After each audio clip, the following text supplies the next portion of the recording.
کیا تم نے نہیں دیکھا کہ اللہ تعالیٰ ہی بادلوں کو چلاتا ہے، پھر ان کو آپس میں ملا دیتا ہے، پھر اس کو طے بطے کر دیتا ہے، پھر تم دیکھتے ہو کہ اس میں سے پانی نکل کر برستا ہے اور بادلوں کے بڑے بڑے حصوں سے اولے برساتا ہے، تو جس پر چاہتا ہے اس کو گرا دیتا ہے اور جس سے چاہتا ہے ہٹا دیتا ہے۔ بسا اوقات آپ لوگوں نے دیکھا ہوگا زمین کے کسی ٹکڑے کے اوپر بارش ہو رہی ہوگی اور کہیں دھوپ ہوگی، یہ اللہ کی قدرت ہے۔ کہیں بادل برس رہا ہوگا اور ساتھ ہی جو ہے وہ دھوپ نکلی ہوئی ہوگی۔ وہ چاہے تو بغیر بادلوں کے بارش برسا دے، وہ بارش برسانے کے لیے بادلوں کا بھی محتاج نہیں۔ اسباب کے جہان کے اندر وہ اسباب کا خیال ضرور کرتا ہے، لیکن وہ اسباب کا محتاج نہیں ہے۔ سمجھ رہے بات کو؟ اور بادل اسی طرح اللہ رب العزت فرما رہے ہیں کہ میں طے بطے اس کو بناتا ہوں، ٹھیک ہے؟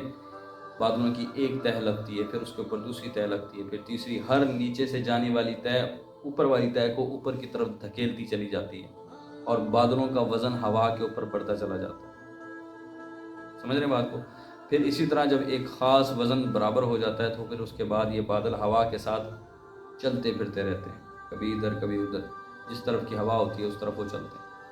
پھر جب کہیں کسی جگہ پر اللہ رب العزت نے اس کو برسانا ہوتا ہے تو یہ بادل اکٹھے ہو جاتے ہیں، اکٹھے ہو کر بھاری ہو جاتے ہیں۔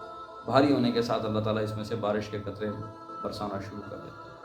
تقریباً 100 کلومیٹر اوپر سے، 100 کلومیٹر اوپر سے یہ بارش برستی ہے، جس میں سے ہر قطرہ جب زمین پر گرتا ہے تو اس کی رفتار تقریباً 800 کلومیٹر فی گھنٹہ ہوتی ہے، 800 کلومیٹر فی گھنٹہ۔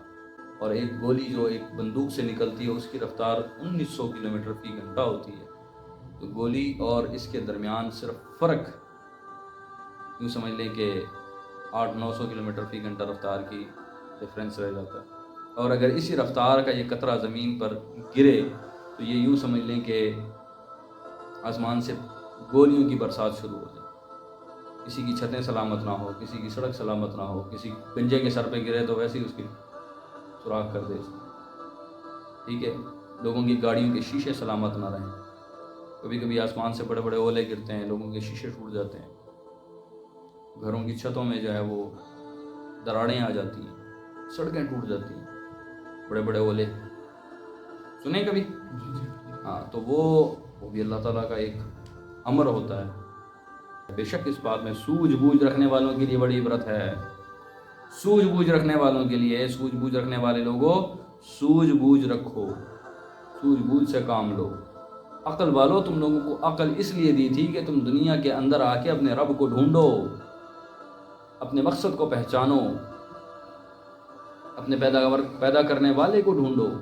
تمہیں پیدا کس نے کیا؟ تم آئے کس مقصد کے لیے؟ ہم نے اس عقل سے کیا کیا؟ اپنے کاروبار کھڑے کیے۔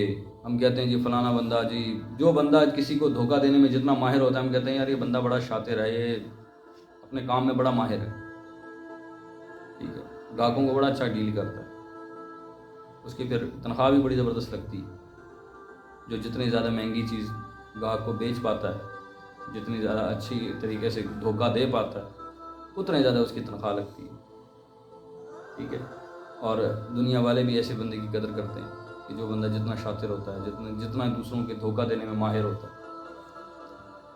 تو بھائیو، یہ عقل کا استعمال کس میں کرنا تھا؟ یہ اپنے رب کو، اپنے خالق حقیقی کو ڈھونڈنے میں کرنا تھا۔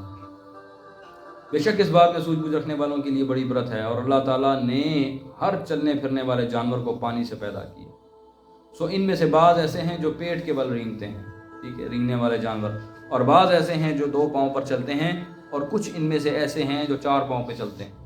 اللہ تعالیٰ جو چاہتا ہے پیدا کرتا ہے، بے شک اللہ تعالیٰ ہر چیز پر قادر ہے۔ ان اللہ علی کل شیء قدیر۔ وآخر دعوانا الحمد للہ رب العالمین۔